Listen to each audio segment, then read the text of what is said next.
think it's important that we focus on the regulatory enforcement when it comes to what has happened to these Americans. Literally, the federal government has crushed these American families' lives because they were alleged to be in violation of some regulatory complexity. Is this really the country we want to live in? We want tactical teams hitting American homes. We want no criminal investigation on alleged regulatory violations. Seriously? If a grocery store or a hardware store doesn't follow the exact regulatory compliance requirements, we want the grocer and the hardware guy, their home hit at night.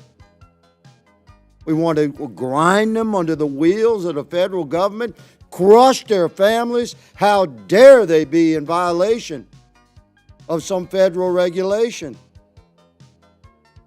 They say, well, pollution is dangerous. It sell a lot of things in hardware stores that have been used for murders.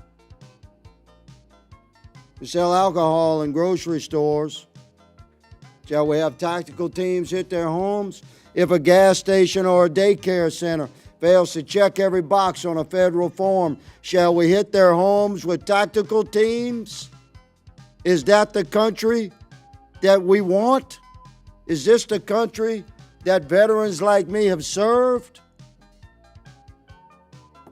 I think it's righteous for us to question this, is my point, without throwing out, as my mother used to say, the baby with the bath water.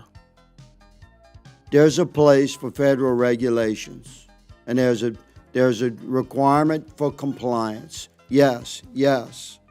But we should have a federal government that reaches respectfully into the lives of the Americans we're supposed to serve and advises them, you may be out of compliance here.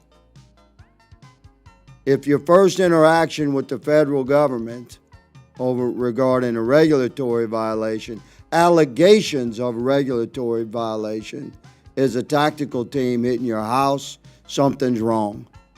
And we have a responsibility as a committee to look at that. So that's what we have attempted to do today. Just the beginning, this hearing. We have a lot more. So, for Clay Higgins, pollution is godly and the EPA is evil. Higgins knows what he's doing. He's not talking about individuals. He's doing the bidding of lobbyists and giant corporations who aren't just polluting our air and water, but actively undermining regulations. They are so much cleaner than it used to be, and still they come up with higher and higher standards that it's even impossible for Wisconsin to meet. Now, we're talking about impossible standards in this evil agency. I want to talk a little about the IRIS program, which is dealing with chemicals. And we're running out of time here, so I'm going to say this. We want chemicals produced in this country. We don't want all our jobs in India and China. From your perspective, well, right now, in the case of ethylene oxide, they've set a threshold 23,000 times lower than naturally occurring in the human body. In other words, a ridiculous standard that nobody's going to be able to make. What does it tell us about the reliability of IRIS science, and what kind of economic damage can be resulted from these flawed assessments?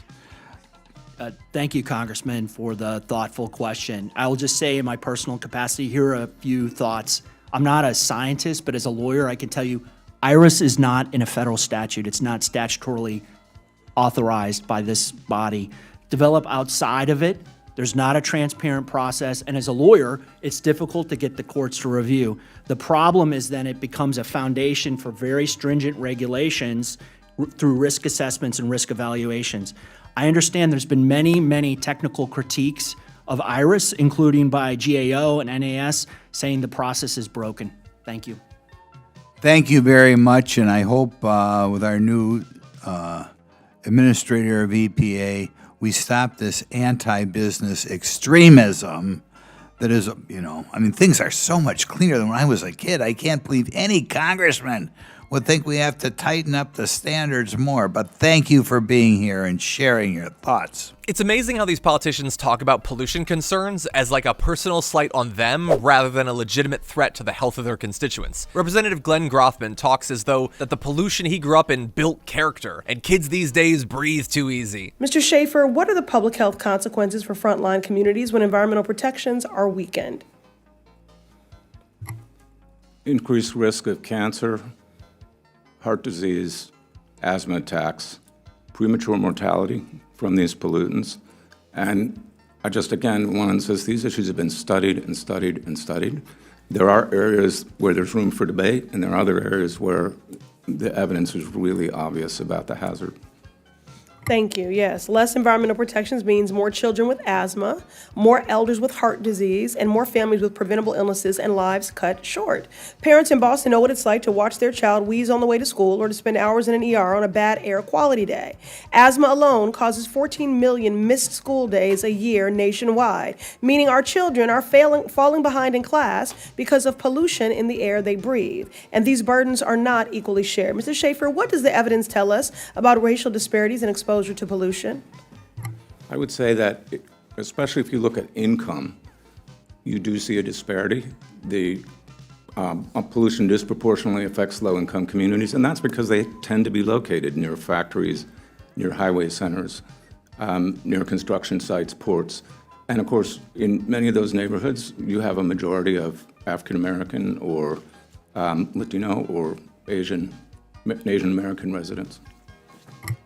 That's right. And black children are twice as likely to develop asthma because communities of color in Boston and across the country are disproportionately forced to breathe dirtier air, drink less safe water, and be subject to risks they didn't create.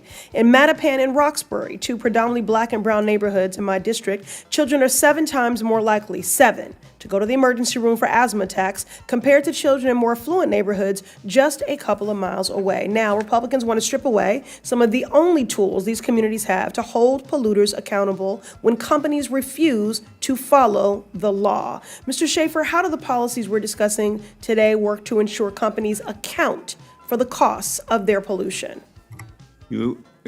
First of all, I want to sort of reiterate, we're talking about aftermarket defeat devices that are sold to strip out or disable emission controls in trucks. I mean, common sense ought to tell you that's wrong. It's wrong to do that. I don't know how many pamphlets or notices you need to read before you understand you really shouldn't do that. If you do, the EPA has found the nitrogen oxide emissions will be 310 times higher than they are from a diesel truck that meets the standards. The particulates from diesel exhaust will be, I can't remember, many times higher, at least an order of magnitude.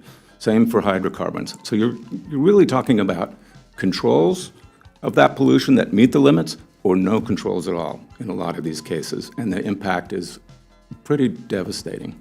I agree. The choice is simple: defend corporations who poison our air, or protect the children who are struggling to breathe. The Center for American Progress reported that there were 123 climate deniers in the 118th Congress, and you can only imagine that those numbers have increased since the last election, particularly because there's a lot of funding going towards them. So let's talk about the American Petroleum Institute. It's a group that represents 600 of the largest fossil fuel contributors in the country, including big ones like ExxonMobil and Shell.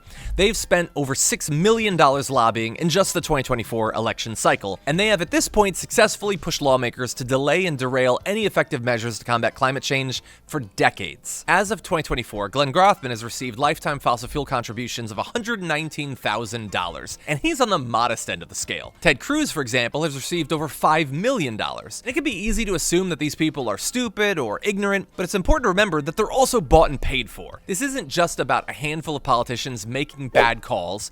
It's about a system built to put the interests of corporate donors ahead of the public and the planet.